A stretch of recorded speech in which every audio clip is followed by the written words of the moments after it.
de transmisión sexual más común en el mundo. Se han identificado más de 100 tipos de VPH y en los seres humanos está asociado con el 100% de todos los carcinomas cervicales. Dos tipos de VPH, 16 y 18, se han asociado con casi el 70% de todos los casos de carcinomas de cuello uterino en las mujeres, y en los Estados Unidos, 10 mujeres mueren cada día de cáncer cervical. Dos tipos de VPH adicionales, 6 y 11, son la causa mayor del 90% de todas las verrugas genitales en hombres y mujeres. El VPH es un virus altamente infeccioso con una cápside icosaédrica no lipídica, que contiene una copia de un genoma de ADN de doble hebra. Hasta el 80% de la población de los Estados Unidos, que incluye 9.2 millones de adultos jóvenes, están infectados activamente por VPH. Todas las mujeres sexualmente activas se consideran en riesgo de infección por VPH. Sin embargo, la infección por VPH se manifiesta clínicamente como verrugas genitales en ambos sexos y diferentes grados de lesiones cervicales, incluyendo la displasia cervical y cáncer cervical invasivo en mujeres.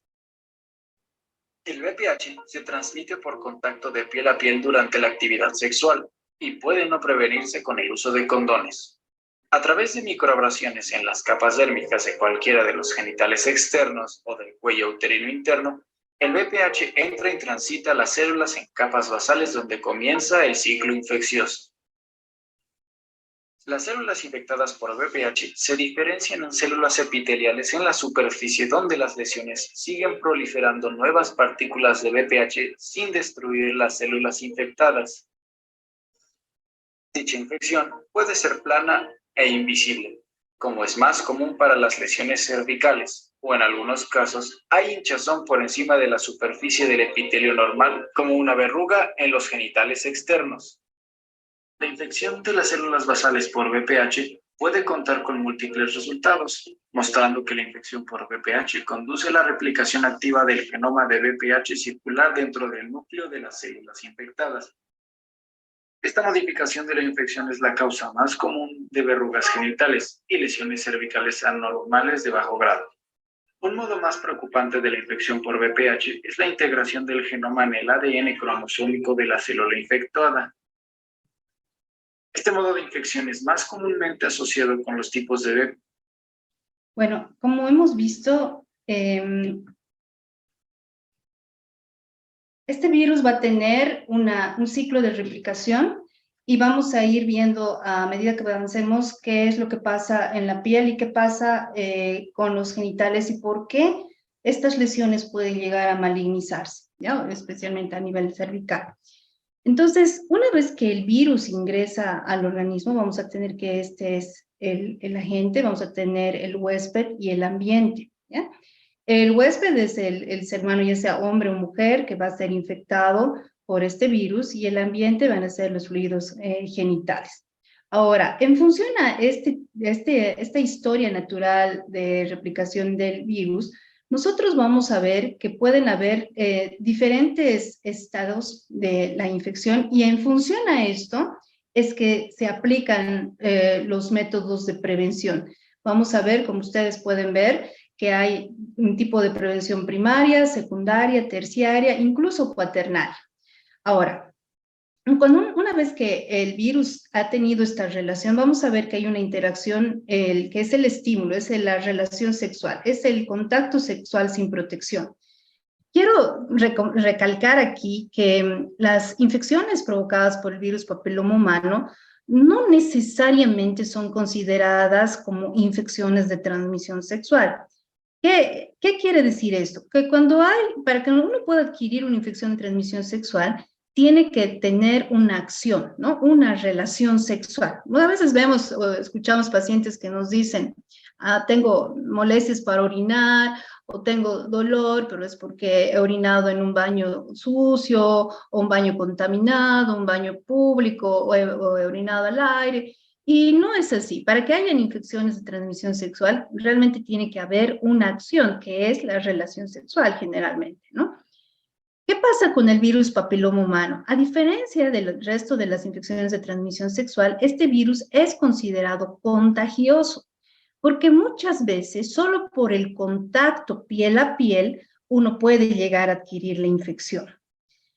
Tenemos que tomar en cuenta que si nosotros vemos niños o niñas afectados por verrugas genitales, no de entrada se consideran que son infecciones de transmisión sexual. Tenemos que hacer un análisis porque a veces si son bebés, si son niños especialmente, puede ser que la madre, especialmente la madre, sea portadora de infecciones como verrugas genitales y ellas, al cambiarle el pañal o al tener el contacto con ellos, puede contagiarla. Por eso son enfermedades contagiosas.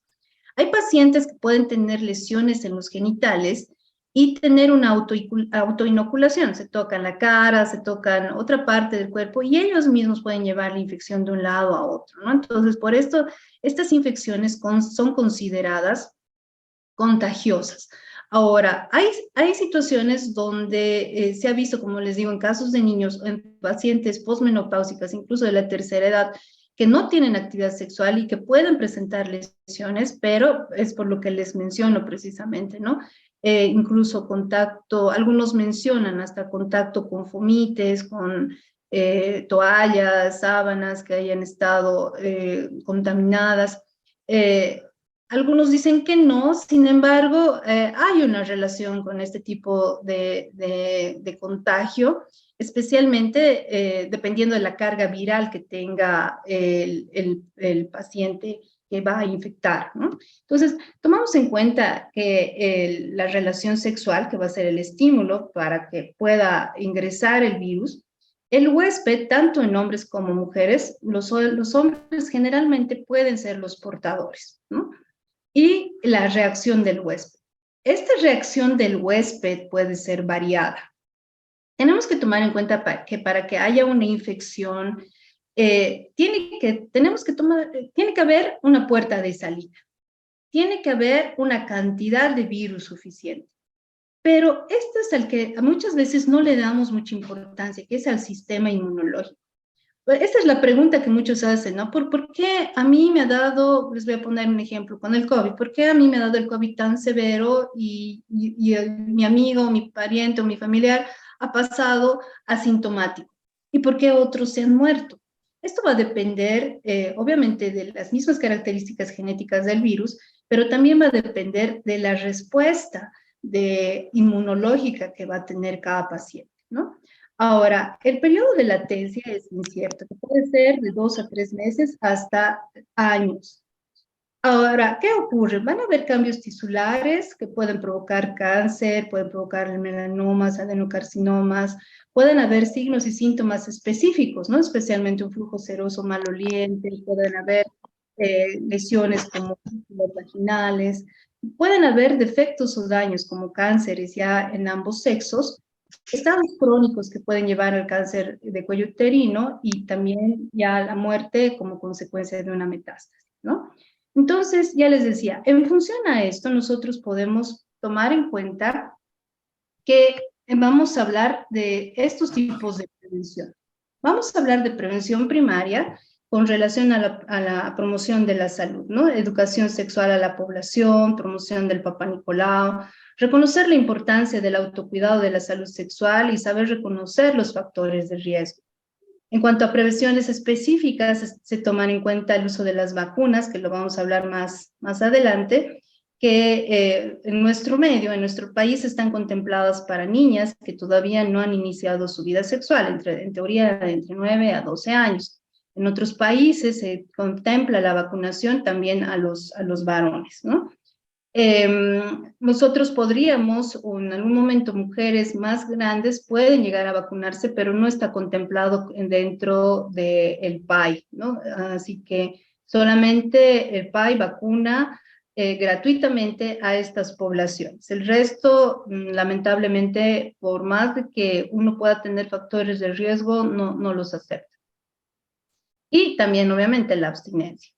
En cuanto a la prevención secundaria, vamos a hablar sobre el diagnóstico y tratamiento oportuno. Entonces, en base a esto, nosotros vamos a hacer pruebas de Papá Nicolau, aunque el Papá Nicolau obviamente no va a detectar por sí solo al virus papiloma humano, siempre y cuando hayan ciertas características que también ya las vamos a mencionar, Podemos hacer pruebas conjuntas que van a mejorar el diagnóstico, que son Papá Nicolau más una prueba de virus papiloma humano. Y si nosotros tenemos ya alguna lesión sospechosa a través del Papá Nicolau más una prueba positiva para virus papiloma humano, ya tendremos que descartar un cuadro de cáncer a través de la colposcopía, dependiendo obviamente del grado de lesión, ¿no? En algunos casos ya vamos a llegar a las biopsias dirigidas, ya sea a una cirugía que va a ser solamente extrayendo una parte del cervix que está lesionado, ¿no? Que es a través de una conización por asa de Lip, o por una cirugía que se llama con bisturí frío, o vamos a llegar ya en algunos casos a la histerectomía. En casos más severos, donde ya la lesión sea muy extensa, vamos a recurrir a la quimioterapia y a la braquiterapia e incluso a la radioterapia. Tenemos que, en función también ya ver a la prevención terciaria, vamos a trabajar ya con la paciente o el paciente que ha estado infectado.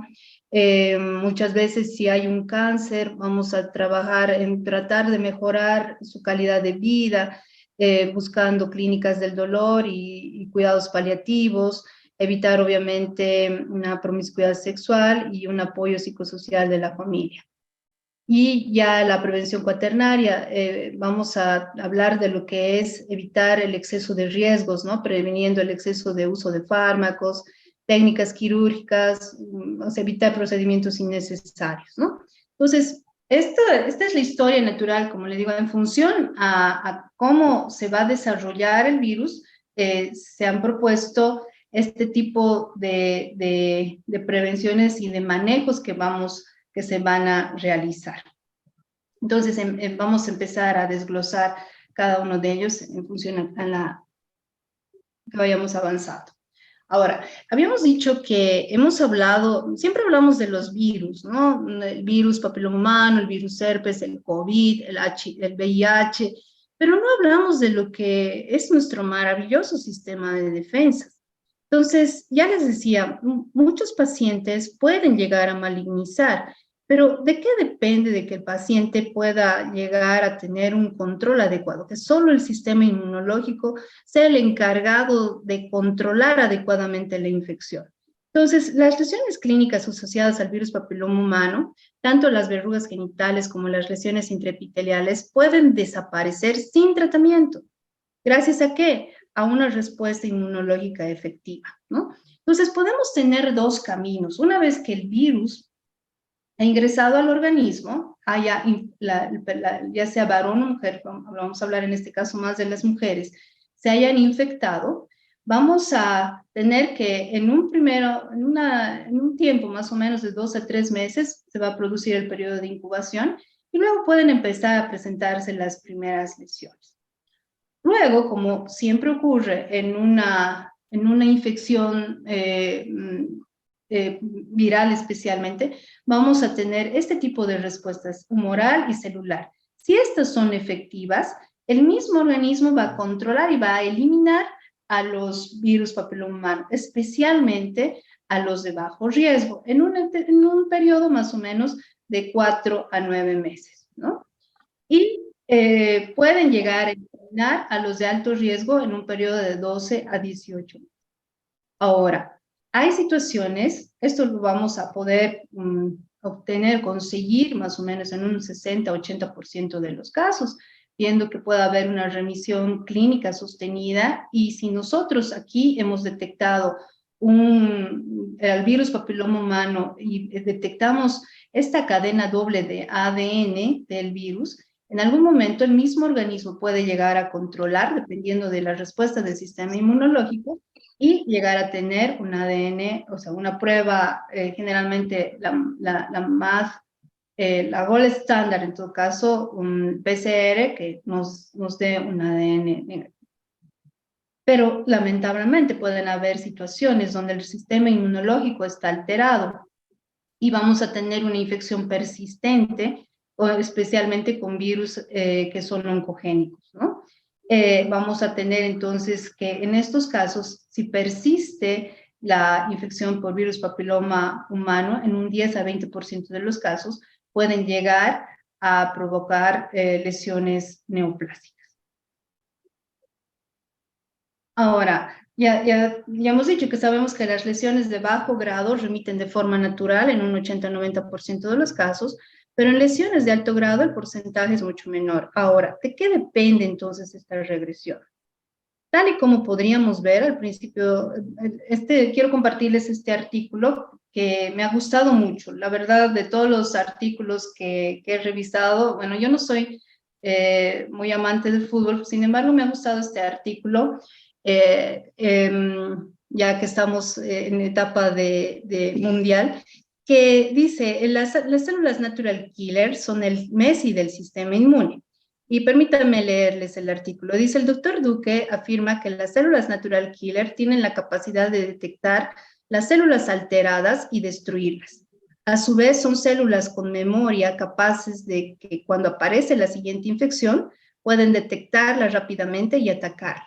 Estas células son tan extremadamente inteligentes que cuando el partido está más difícil y aparece la infección por virus papiloma humano, acuden directamente a las células dañinas con una acción citotóxica y estimulan a otras células para que les ayuden y avisen al ganglio. Son, por lo tanto, el Messi del sistema inmune. Es argentino el doctor que escribe el artículo. Las células natural killer son tan importantes que ante una deficiencia de las mismas existe una mayor susceptibilidad al desarrollo de infecciones graves, de tal forma que bajos niveles de estas células están directamente relacionadas con el aumento del riesgo de la infección de virus papiloma humano. Entonces, para evitar esta carencia y asegurar la titularidad en óptimas condiciones de las natural killers, habrá que alimentarlas, ¿no?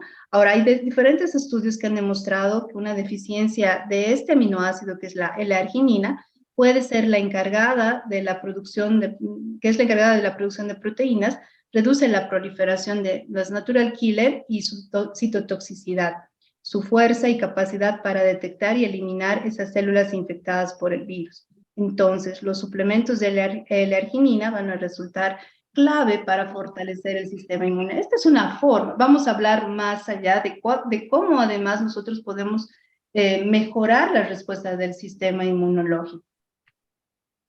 Entonces, ya les decía, vamos a llegar a tener en un momento cáncer si es que, por ejemplo, tenemos un cervix normal y ha habido una infección por el virus papiloma humano, estas pueden llegar a progresar a lesiones preneoplásicas que van a ser las que antiguamente, que todavía nosotros estamos familiarizados con las lesiones neoplásicas intraepiteliales de tipo 1, 2 y 3, llegando incluso al cáncer cervical, que puede ser in situ y posteriormente al cáncer invasor.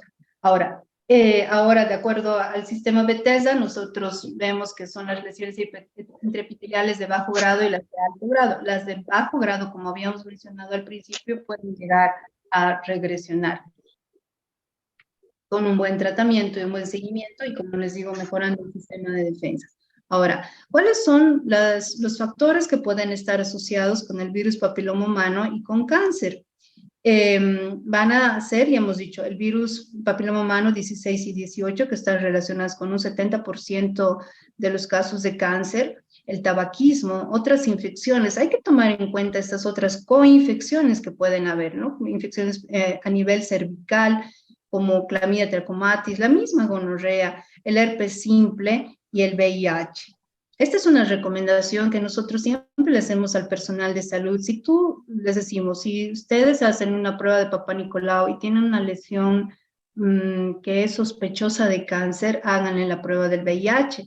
Y de hecho, muchas mujeres han sido diagnosticadas por el VIH a través de un Papá Nicolau cuando hemos tenido una sospecha de cáncer, a la que, como les digo, por el cuadro de inmunodepresión que tiene la paciente, ha tenido una lesión, además, por HPV, que ha sido agresiva, que ha provocado lesión precancerosa, incluso cancerosa, ¿no? Entonces, dentro de los protocolos de manejo, toda paciente que es sometida a una prueba de Papa Nicolau que tiene un resultado sospechoso, un resultado de cáncer, debe ser sometida a la prueba del VIH. Pero también tenemos que buscar si no hay coinfección con estos otros gérmenes. Algo que muchas veces no tomamos en cuenta es que, ya les decía, cuando tomamos un Papa Nicolau, el Papa Nicolau no nos va a detectar a los virus en sí. Nos puede dar algunas sospechas, pero no nos diagnostica. Nosotros tenemos que recurrir a otros métodos diagnósticos. Y a veces la paciente llega a la consulta por un flujo vaginal, por una cervicitis, y nos conformamos con tomar la prueba del Papa Nicolau y nos descuidamos de hacer la búsqueda activa de las otras infecciones de transmisión sexual, ¿no?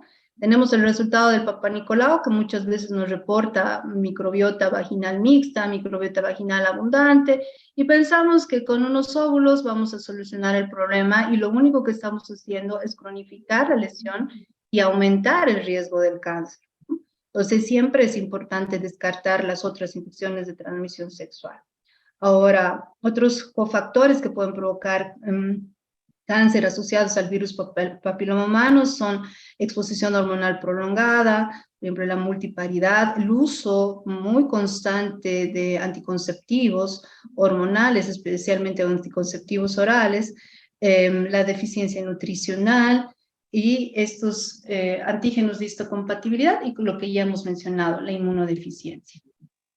¿Cuáles son las manifestaciones clínicas asociadas a este virus? Ya hemos mencionado que estos son los tipos de virus que vamos a tomar en cuenta, los alfa y los beta, y vamos a tomar en cuenta que son los de bajo riesgo y alto riesgo. Entonces, los cutáneos pueden provocar verrugas plantares y cutáneas, que son los de bajo riesgo, y los de alto riesgo, la epidermodisplasia verruciforme. En cuanto a los mucosos y cutáneos, ya los hemos mencionado, los que van a provocar condilomas, pueden llegar a provocar papilomatosis laringea, tumores, verrugas, que las vamos a ver a continuación. Ahora, para que se pueda producir este tipo de lesiones, fíjense, la respuesta del sistema inmunológico a nivel de piel es distinta que a nivel cervical. A nivel de piel, una vez que se ha producido la infección, una vez que se ha producido una lesión, vamos a tener que el mismo sistema inmunológico que está en la piel va a tener una respuesta de interferón, citoquinas, células dendríticas, glóbulos blancos, que van a hacer que este virus sea encapsulado, sea de alguna manera controlado. Si bien es cierto, vamos a ver una verruga que de pronto estéticamente no es muy agradable, vemos que la piel va a controlar mejor a esta infección, precisamente haciendo que el virus esté prácticamente encapsulado en una lesión que nosotros estamos viendo y a la que podemos tratar. ¿Qué pasa a nivel cervical? Que nosotros ya lo habíamos visto en el video, sin embargo, lo vamos a volver a tomar en cuenta. ¿Se acuerdan que les decía? Que dentro del genotipo del HPV vamos a ver estos dos que son los de expresión temprana, los early, pero estos son los que tenemos que tomar especial cuidado, el S6 y el E7. ¿Qué pasa con estas células? Si nosotros tenemos, fíjense aquí, el epitelio escamoso del cervix y también de la vagina, vamos a ver que aquí tenemos estas capas, ¿se acuerdan? Superficial, intermedia, parabasal y basal. Este virus va a lesionar y va a ingresar solamente hacia las células basales. Si no provoca gran sintomatología, no es bueno, es malo para el paciente porque el sistema inmunológico no va a reaccionar como ha reaccionado en la piel.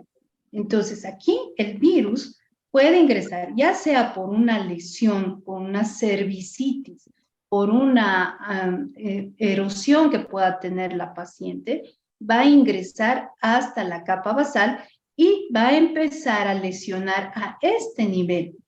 Puede ser, ya les digo, que en algún momento no provoque una reacción inflamatoria tan severa que puede permanecer latente latente, puede permanecer enmascarado, pero provocando daño de una manera en la que el mismo organismo, el mismo sistema inmunológico probablemente no llegue a detectar. Esta es la razón por la que en estos casos puede llegar a hacerse cancerígeno.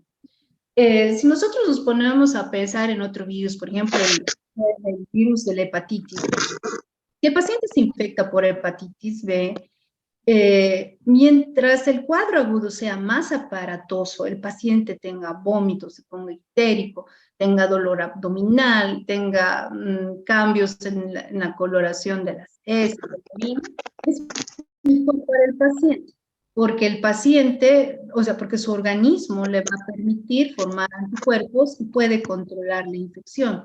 No pasa lo mismo si el cuadro pasa asintomático, el mismo organismo puede reaccionar y puede llegar a provocar a la larga ya una hepatitis crónica y más o menos va a pasar lo mismo. Mientras más sintomatología tenga la paciente, mientras más reacción inflamatoria haya, mejor para ella, porque el mismo sistema inmunológico se va a poner en campaña y va a controlar la infección.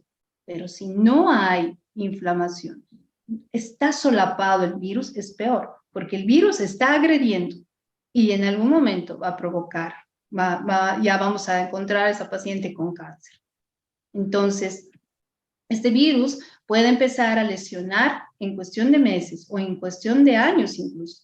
Fíjense, por eso es que se hace mucho énfasis en la toma de muestra del Papá Nicolau, pero una buena toma de muestra de Papá Nicolau. E insisto, siempre es bueno buscar las causas de infecciones de transmisión sexual para también tratarlas. ¿Qué pasa?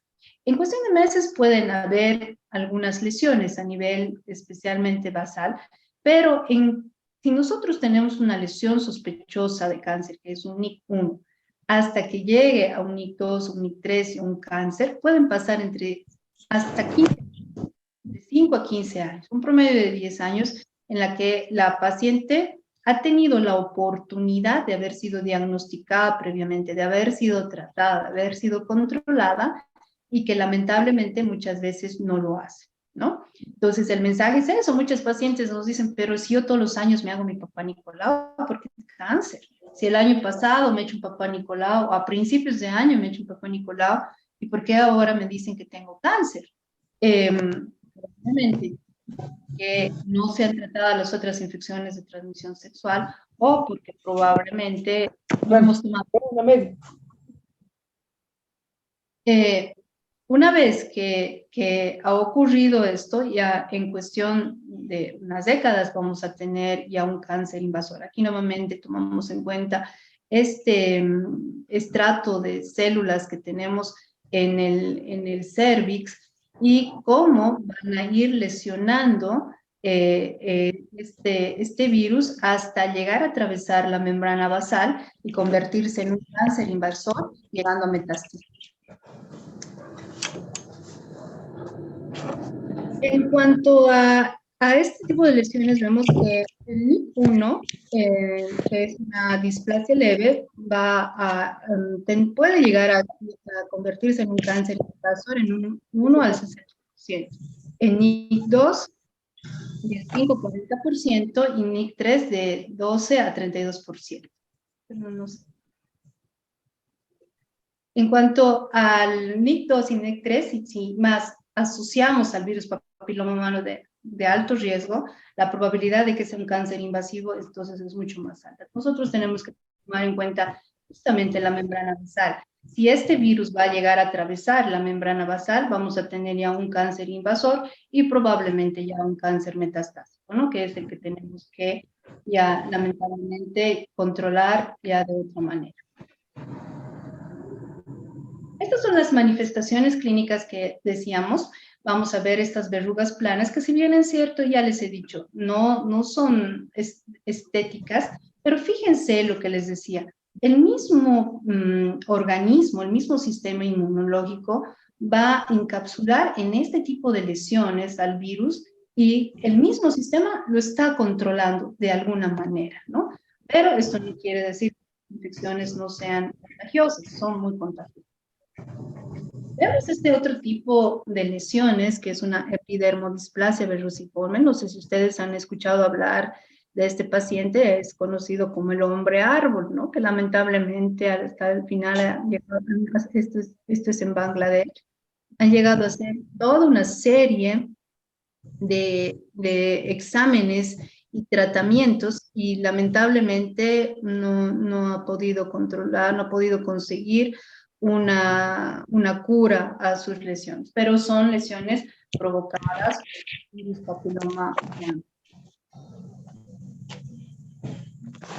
Ahora, la infección por el virus papiloma humano puede provocar este tipo de lesiones que son los condilomas, que ya les decía, no son lindos de ver, pero son benignos generalmente, ¿no?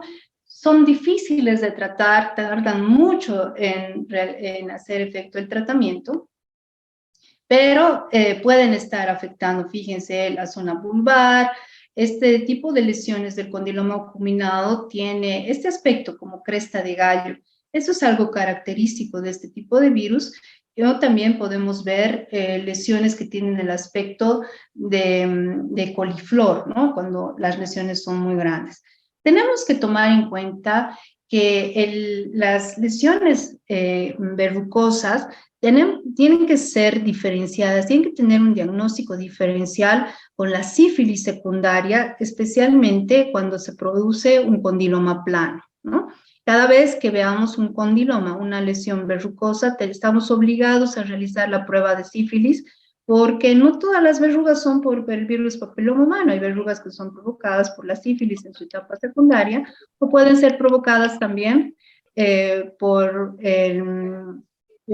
el molusco contagioso, ¿ya? Entonces, esta es una de las características de estas lesiones. Nosotros tenemos que tomar en cuenta que también hay lesiones a nivel del pene, pero también quisiera que podamos diferenciar. A veces se pueden ver unas lesiones perladas a nivel del glande y que parecen ser verrugas, pero son solamente glándulas que se llaman glándulas de Tallos, ¿no? Pero las verrugas, como les digo, tienen un aspecto más de cresta de gallo. Fíjense, pueden estar a nivel del borde anal, pueden estar a nivel del periné, ¿no? En las mujeres.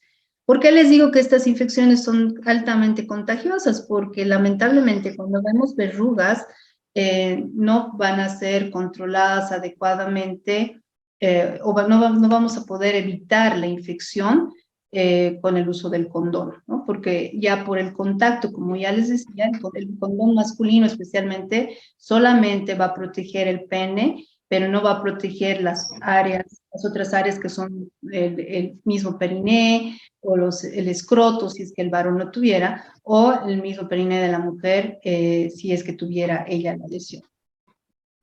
Ya tenemos grandes como el tumor de Buschke-Lowenstein, que es un tipo de cáncer, que es como un condiloma acuminado, pero que es cancerígeno, ¿ya no? Esta es una lesión neoplásica que es, ¿no?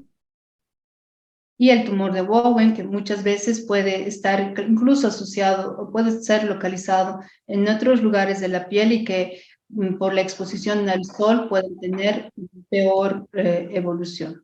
Y hablando de las lesiones precancerosas, vamos a hablar de las displasias, estas alteraciones que nosotros vamos a ir viendo a nivel cervical, que como ya decía, tenemos que aplicar adecuadamente el Papá Nicolau más las pruebas de HPV para tener un diagnóstico, ¿no? Tomamos la muestra del exocervix y del endocervix de la zona de transformación para hacer un diagnóstico oportuno y adecuado del cáncer. Hay que tomar en cuenta algo también que quiero dejarles como mensaje. En mujeres climatéricas, menopáusicas y posmenopáusicas, muchas veces hay un entropio, ¿no? Entonces el cuello del útero como que tiende a cerrarse.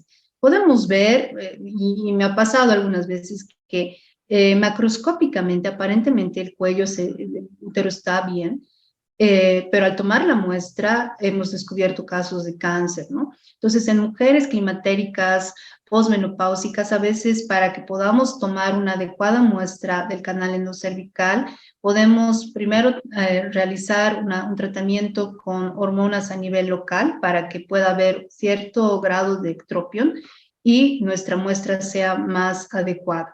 Y siempre tomar en estos casos con cepillo, ¿no? Entonces, esto es muy, o sea, quiero recomendarlo, esto especialmente porque se han diagnosticado casos de cánceres en mujeres de la tercera edad. Muchas veces dicen, ya tienes más de 60 años, no, ya no te hagas el papá Nicolau, ya no pasa nada, pero no es así. A mí me ha tocado diagnosticar prácticamente 3 casos de cáncer en mujeres, como les digo, posmenopáusicas, y hay que tomarlo en cuenta, ¿no? Entonces, esto vamos a ver cómo estas lesiones a nivel cervical pueden provocar, si es que son transitorias, pueden ser controladas, ya les decía, por el mismo sistema inmunológico, o en caso de que las lesiones puedan ser persistentes, pueden llegar a provocar el cáncer, ¿no? Aquí tenemos un cáncer ya invasor. Ya cuando el cáncer, cuando la paciente al principio, cuando tiene lesiones preneoplásticos, puede estar asintomática. Y eso es lo peor, ¿no? Porque estas lesiones pueden estar, como les decía, muchos años en el cervix sin dar sintomatología. Pero ya, obviamente, cuando ya hay un cáncer que ha sido y es invasor, un tumor, tiende a necrosarse y la paciente va a tener un sangrado y como son precisamente lesiones necrosadas, va a acompañarse de un olor fétido, ¿no? Entonces, ya obviamente ahí ese cáncer ya está en etapas muy avanzadas. Otras lesiones que podemos ver, fíjense, son a nivel de la orofaringe. Puede haber una papilomatosis laringea, que incluso, como les decía, este cuadro podemos encontrar en recién nacidos que han atravesado el canal del parto de una mujer que ha estado infectada por el virus papiloma humano, y también pueden llegar a provocar cáncer, ¿no? Tenemos que ser muy cuidadosos en ese sentido. Y miren, los distintos cuadros de papilomatosis laringea que nosotros podemos encontrar. También, como este virus es de transmisión sexual, y hemos mencionado que el varón puede ser el portador, en algunos casos asintomático, puede llegar también a tener cáncer de pene, ¿no? Entonces, si nosotros hablamos de un cáncer de transmisión sexual, es precisamente este, ¿no?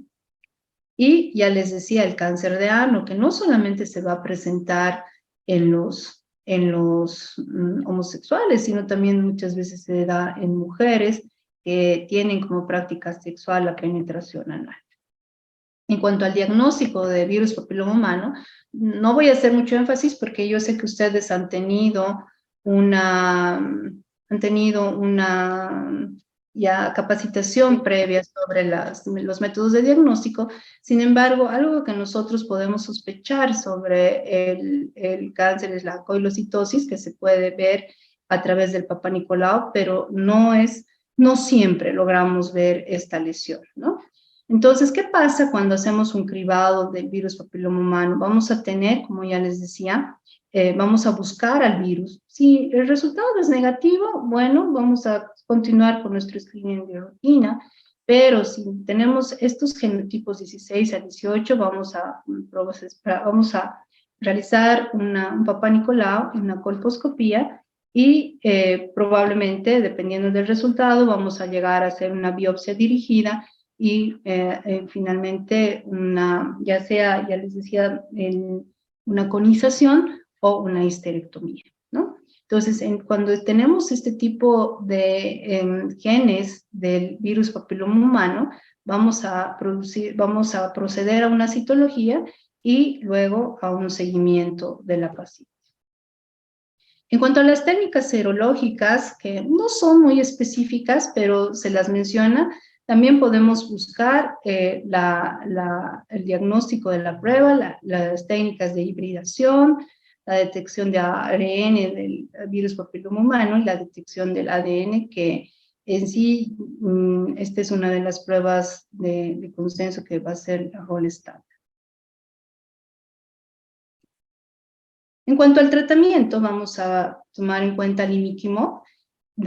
Si nosotros damos el tratamiento para que el paciente se lo aplique, tenemos el imiquimod una vez al día, 3 veces por semana por 16 semanas, el 5-fluoracilo, el 5% una vez al día, hasta la remoción completa, las catequinas al 15%, 3 veces por semana, por 16 semanas, y la podofilotoxina 0 al 5% de 4 a 6 ciclos por semana por 3 días. ¿Cuáles van a ser aplicados por el profesional? La crioterapia, la resina de podofilina. Esto sí tenemos que tomar, nosotros podemos aplicarla en consultorio, pero siempre tenemos que aplicarla con mucho cuidado, ¿no? Antes de aplicarla, incluso la podofilina a la lesión, tenemos que cubrir el área con vaselina sólida para no quemar las áreas que están sanas, ¿no? También vamos a usar el ácido tricloroacético y también si no tenemos una remoción adecuada vamos a llegar a la cirugía, ya sea por escisión, electrocauterio o curetaje.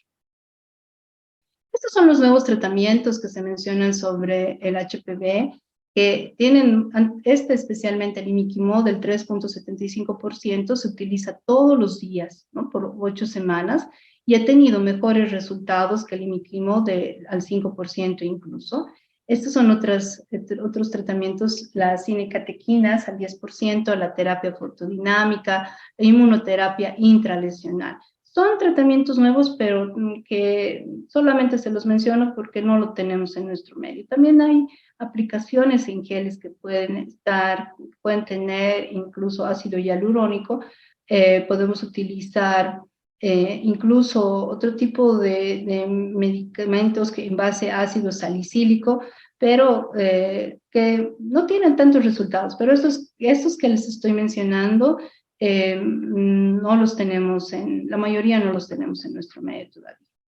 Algo que también de lo que tenemos que hablar es de la microbiota vaginal y el virus papiloma humano. La microbiota vaginal es precisamente la que nos va a ayudar de alguna manera a controlar al virus, ¿no? No solamente en nuestro sistema inmunológico, una adecuada microbiota vaginal nos va a ayudar a contrarrestar la agresividad del virus, y por eso se menciona que dentro del tratamiento también tendríamos que añadir probióticos específicos que pueden ser incluso tomados por vía sistémica, pero también aplicados por vía local, que tienen muy buenos resultados. Entonces, los análisis en cuanto a microbiota y HPV muestran que una infección por el HPV se asocia a una alteración de la microbiota vaginal, ya que se observan diferencias entre las pacientes que han tenido neoplasias cervicales y los otros grupos, ¿no? Entonces, en los análisis que han visto que cuando hay un aumento de firmicutes y actinobacterias y una disminución de proteobacterias, las lesiones, las disbiosis pueden estar acompañadas de un mayor grado de agresión del virus y obviamente más riesgo de cáncer. Entonces, tenemos que ver que en los pacientes tiene que haber una buena cantidad de lactobacilos. Nosotros sabemos que los lactobacilos a nivel vaginal sirven de defensa porque al producir ácido láctico, van a hacer que el pH de la vagina se mantenga ácido, y esto obviamente es un mecanismo de defensa importante para la vagina y para evitar que los otros gérmenes puedan provocar daño, ¿no? Por eso es que hay muchos estudios sobre el uso de probióticos para disminuir este tipo de agresiones, ¿no?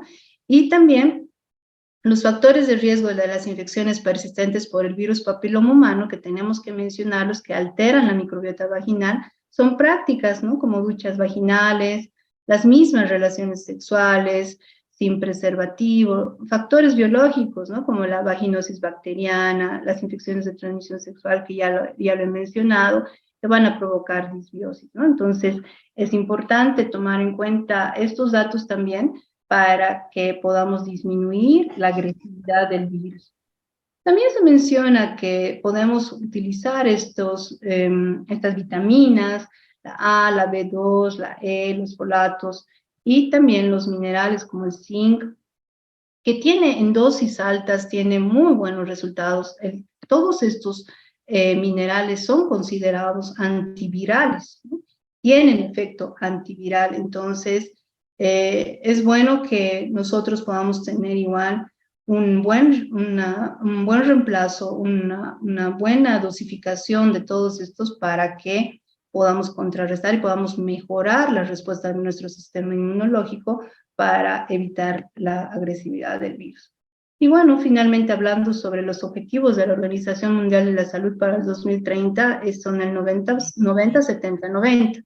¿Qué quiere decir eso? Que el 90% de las niñas vacunadas contra el virus papiloma humano, o sea, tienen que estar vacunadas antes de los 15 años.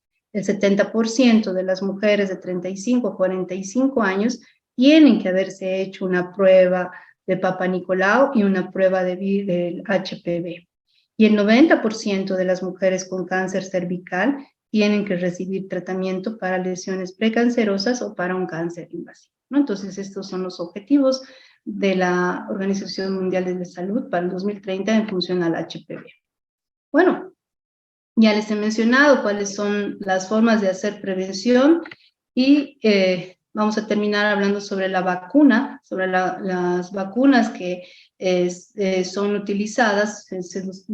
La dosificación y programación son de 0.5 mililitros intramuscular, en forma basal a los 2 y a los 6 meses, que es lo ideal, ¿no? A veces por cuestiones de economía en el país solamente se han aplicado 2 dosis en algunas circunstancias, pero esta es la recomendación, ¿no?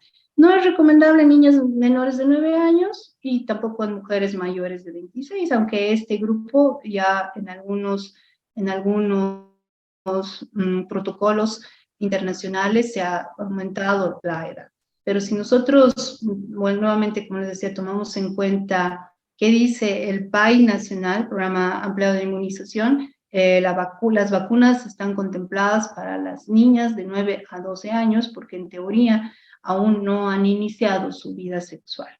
En algún momento, si hay alguna paciente que quiera prevenir el virus papiloma humano, lo ideal sería, si es que si no ha iniciado su vida sexual, probablemente pueda adquirirla, pueda comprarse la vacuna y pueda aplicársela. Y si es que hubiera tenido relaciones sexuales, lo ideal sería que descarte primero que haya estado infectada a través de pruebas, para recién proceder a vacunarse, ¿no? Se pueden usar esto en pacientes inmunodeprimidas porque la vacuna no es infecciosa, aunque su efectividad puede estar disminuida. Nosotros tenemos estas 2 vacunas en nuestro medio, la Cervarix y el Gardasil, aunque la que más se utiliza porque es tetravalente, porque va a cubrir a los virus 16, 18, 16 y 11, que hemos hablado que son los que van a provocar cáncer y que van a provocar lesiones de condiloma acuminado, la adecuada sería esta, ¿no? La del Gardasil, que se va a aplicar en el momento de contacto con la paciente a los 2 meses y a los 6 meses. La Cervarix solamente va a cubrir la infección de los virus papiloma 16 y 18, y el esquema de inmunización es en la etapa basal al mes y a los 6 meses. Entonces, el Gardasil como el Cervarix son efectivas solamente si se administra antes de la infección por el virus papiloma humano. Hay artículos y hay tendencias de decir, si yo ya tengo virus papiloma humano, pero me voy a vacunar nuevamente para que no me vuelva a dar, si es que me vuelvo a infectar con otra pareja. Se ha demostrado que no va a ser efectiva, ¿no? Entonces, la FDA ha aprobado el Gardasil para su uso en mujeres y hombres de 9 a 26 años y el Cervarix para pacientes de 9 a 25 años. Ahora, estas vacunas lo que van a provocar o van a hacer es que se formen anticuerpos neutralizantes que más o menos van a permanecer durante casi 8 años y que van a disminuir la probabilidad, o sea, se ha visto que son efectivas y van a reducir el número de casos de neoplasias intraepiteliales de segundo y tercer grado, y especialmente asociadas al virus papiloma humano, ¿no? Pero como les digo, estos genotipos que van a provocar cáncer, ¿no? Y van a reducir el número de citologías anormales, colposcopías y obviamente procedimientos quirúrgicos. Entonces, bueno, el 26 de marzo es el Día Mundial de Lucha contra el Cáncer de Cuello Uterino, y bueno, sería ideal que todos en algún momento puedan someterse a la prueba, ¿no? Para evitar tanto hombres como mujeres. Muchas veces pensamos que cáncer solamente es cosa de mujeres cuando nos podemos dar cuenta que puede afectar incluso a la población masculina y, como ustedes han escuchado, también incluso a los niños. Muchas gracias por su atención. Muchísimas gracias, doctora. Bueno, vamos a proseguir con las preguntas. Hay preguntas en el chat. La primera dice, después de una conización de cuello uterino, ¿se puede volver a contraer el virus del papiloma humano? Sí, sí, claro, porque hay pacientes, como ya hemos mencionado, esto va a estar asociado a relaciones sexuales. Si es que especialmente hay un cambio de pareja, puede haber una reinfección, ¿no? Y el virus papiloma humano, como es virus, en sí no tiene una cura definitiva. ¿Cuándo puede volver a reactivarse? En casos de que haya inmunodepresión. Entonces, la colonización va a controlar, sí, las lesiones precancerosas que se hayan presentado, pero esto no está curando al virus en sí, ¿no? Entonces, tenemos que tomar en cuenta que precisamente tiene que haber un sistema inmunológico adecuado para evitar una reactivación o también hay que evitar una reinfección. De hecho, algo que no lo he mencionado y que aprovecho para mencionar es que el uso del preservativo de alguna manera es considerado el de triple protección. ¿Por qué triple protección? Porque va a evitar un embarazo que no es un embarazo no planificado, va a evitar infecciones de transmisión sexual y también es considerado de triple protección porque va a disminuir el riesgo de cáncer de cuello uterino. Entonces, por eso es siempre importante el uso del preservativo, aún la paciente esté usando un método anticonceptivo, ¿no? Más si van a haber parejas sexuales, cambio de parejas sexuales o hubiera parejas sexuales casuales. Gracias, doctora. La siguiente pregunta es, ¿qué opina del uso del nitrato de plata en lápiz en la zona de cara, cuello y manos que tiene verrugas en niños menores de 12 años? Bueno, esto habitualmente ya es de aplicación dermatológica, ¿no? Sin embargo, muchas veces nosotros vemos que pueden llegar a quemar y pueden llegar a provocar lesiones que en algún momento, como les digo, pueden manchar más la piel de los niños. Creo que es importante, bueno, como les digo, esto es de manejo dermatológico, pero creo que tenemos que hacer mucho énfasis, insisto, en una buena respuesta del sistema inmunológico, porque estos tipos de lesiones se van a reactivar y van a incrementar su potencial de lesión mientras el sistema inmunológico esté inmunodeprimido, ¿no? No solamente vamos a hablar de VIH, podemos hablar de casos de estrés, también se presenta en niños, una alimentación no adecuada, no solamente una alimentación no adecuada en el sentido de que el paciente o la persona no come, más bien ahora ocurre todo otro caso de malnutrición en niños donde están comiendo alimentos que son muy procesados, con mucha azúcar, que tienen alimentos que no son orgánicos, alimentos con muchos disruptores endocrinos que sí también están afectando al grueso de la población, incluyendo niños, ¿no? Entonces, tenemos que volver de alguna manera a buscar nomás los alimentos que son más orgánicos. Así es. La siguiente pregunta, ¿cuánto tiempo de tratamiento con probióticos recomienda? Lo que el bolsillo aguante. No hay un tiempo limitado. Realmente, ¿qué es lo triste de los probióticos? El precio, pero cada vez hay más estudios, hay mucho valedero científico sobre los probióticos, pero en amplios usos, ¿no? Desde una mujer embarazada, el hecho de usar en los niños chiquitos para evitar los cólicos del lactante, disminuir el riesgo de alergias. Fíjense, ahora incluso se recomienda si una mujer está embarazada y por algún motivo tiene incluso gingivitis, lesiones en la boca, lesiones o infecciones que en algún momento tenga que usar antibióticos, se recomienda Le desaporcionó. Ya sé dónde es. Colegas, por Ahora ya sé, favor, ahora sus ya sé. micrófonos. Mm, La siguiente pregunta, doctora, dice, si una niña, claro, ahí donde decía a ver, una zanja. ahora sí. Ya, Ah, gracias. Si una niña por algún motivo no pudo colocarse la segunda dosis de la vacuna del virus papiloma, ¿será que algo le protege del virus o debe volver a aplicarse nuevamente la vacuna del virus papiloma? Para que realmente el organismo pueda llegar a formar los anticuerpos neutralizantes que se necesitan, tiene que completarse el esquema de vacunas, ¿no? Porque pasa, a nosotros como personal de salud muchas veces nos vacunamos contra la hepatitis B y decimos, tengo una dosis, entonces ya no me sirve, tengo que volver a empezar. Sí, el organismo va a formar anticuerpos, pero probablemente no la cantidad que necesitamos, ¿no? Tendríamos que, aunque la verdad que no sé si se hace en el tema de HPV, o sea, si hay en nuestro medio para hacer es medir anticuerpos neutralizantes, pero este tipo de pruebas no son muy accesibles para nosotros, ¿no es cierto?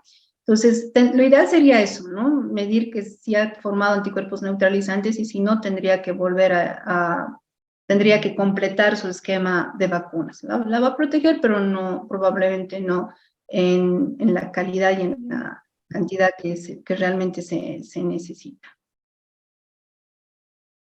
Gracias, doctora. ¿Alguna otra pregunta, colegas? Las del chat ya, se respondió todas.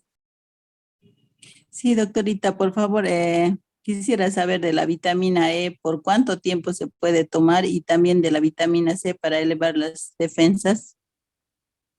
Bueno, nosotros tenemos que, son antioxidantes y esto sí es algo valioso, ¿no? Porque de alguna manera van a evitar que las mismas células se oxiden y se conviertan en cancerígenas. En cuanto a la vitamina E, podemos utilizar, pero no por mucho tiempo, no por más de un mes de 1000 unidades internacionales y luego podemos bajar la dosis a 400, porque puede provocar también alteraciones en la coagulación. La vitamina C podemos utilizar en dosis entre 500 a 1 gramo, idealmente 1 gramo. Incluso en pacientes con cáncer, ahora muchas terapias que se están utilizando de inmunoterapias precisamente son en base a vitamina C en altas dosis por vía intravenosa. Entonces, está contemplado dentro del tratamiento que se realiza ya dentro de la quimioterapia y la inmunoterapia. No va a provocar realmente mucho daño, pero para empezar, para tener una dosis de ataque, una dosis efectiva, idealmente un mes por lo menos, lo ideal es tomar en estas dosis altas.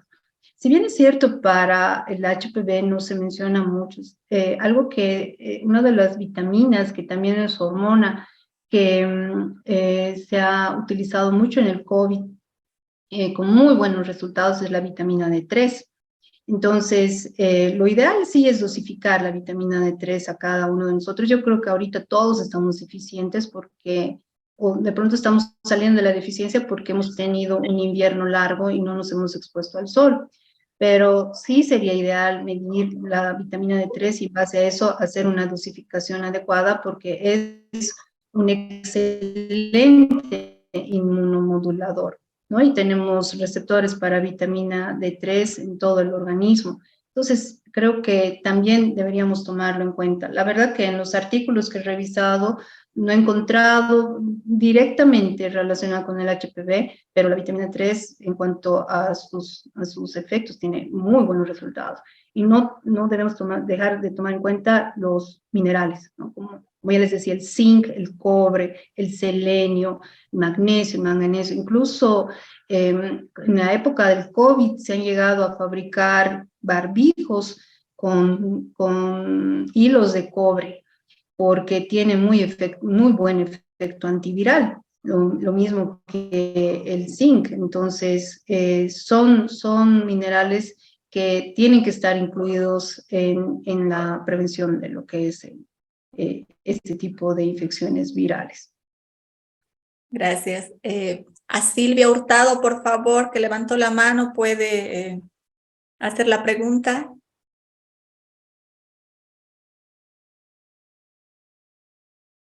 A ver, mientras tanto, vamos a leer, hay otra pregunta en el chat. Dice, si la niña recibe la primera vacuna y la tercera dosis y no así la segunda, ¿qué protección tiene contra el virus? Bueno, sí, la tercera dosis llegaría a ser su segunda dosis, ¿no? Aunque no haya cumplido el tiempo estipulado, entonces ella tendría que recibir en sí la tercera dosis. O sea, el organismo es sabio, o sea, el organismo también, una vez que uno recibe una vacuna, lo que estamos esperando es que de alguna manera el cuerpo reaccione y vaya formando anticuerpos contra este germen.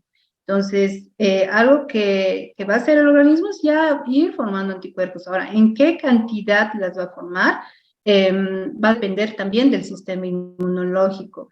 Algo que tenemos que tomar en cuenta es que a veces nosotros nos vacunamos y al vacunarnos tomamos un antiinflamatorio, puede ser un ibuprofeno, no siempre se toma paracetamol, generalmente los pacientes llegan a tomar ibuprofeno, pero el ibuprofeno es un antiinflamatorio, lo que va a hacer es una acción contraria a la que nosotros estamos esperando con la vacuna, ¿no es cierto? ¿Qué esperamos con una vacuna? Que haya una reacción del sistema de defensas, que el sistema de defensas acuda a agredir al germen extraño.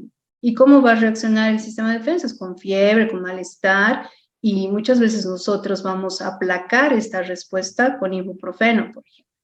Entonces, no es buena opción utilizar ningún antiinflamatorio porque estamos bajando la efectividad de la vacuna. Estamos bajando la efectividad de lo que queremos conseguir. Hay recomendaciones que mencionan que precisamente para tener un mejor resultado, una mejor respuesta a las vacunas, hay que tomar vitamina D3 para que tengamos un mejor resultado. Entonces van a depender de muchos factores, o sea, no solamente de la vacuna, insisto.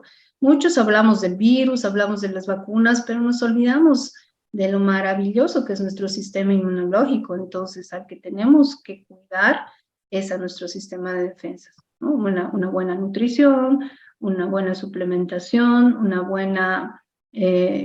un buen uso de probióticos que realmente nos va a ayudar, ¿no? Y en la medida de nuestras posibilidades, disminuir los alimentos que nos provocan reacción inflamatoria generalizada, como ya los transgénicos que lamentablemente ya todos de alguna manera hemos estado expuestos.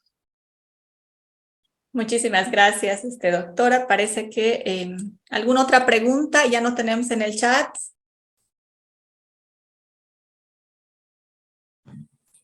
Buenas noches, doctora. Una consulta. ¿La vitamina D de 100.000 es aconsejable tomar? Sí. Bueno, lo ideal es que nosotros nos dosifiquemos. Hagamos una prueba de laboratorio para ver qué cantidad de vitamina D3 nosotros tenemos. Lo ideal es incluso tener hasta 80 nanogramos. Pero si nosotros estamos deficientes, en función a la deficiencia que nosotros tenemos, vamos a dosificar. Hay una fórmula bonita que es hacer una multiplicación de nuestra dosis, de la dosificación que nosotros tenemos, por ejemplo, 20 nanogramos de vitamina D3 por el peso, ¿ya? Y restar menos 10. Esa es la dosis que deberíamos recibir por cada día, por mes, en un mes, y volver a controlar. Ahora, la dosis de 100.000 unidades se ha utilizado mucho con muy buenos resultados en el COVID.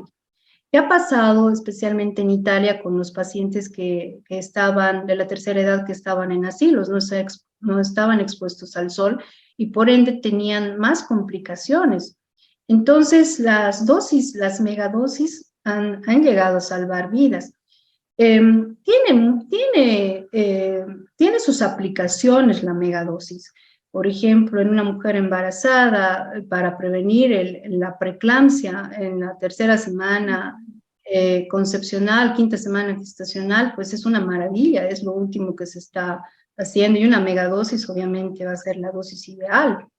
Entonces, va a depender del cuadro clínico del paciente y va a depender de la situación, ¿no?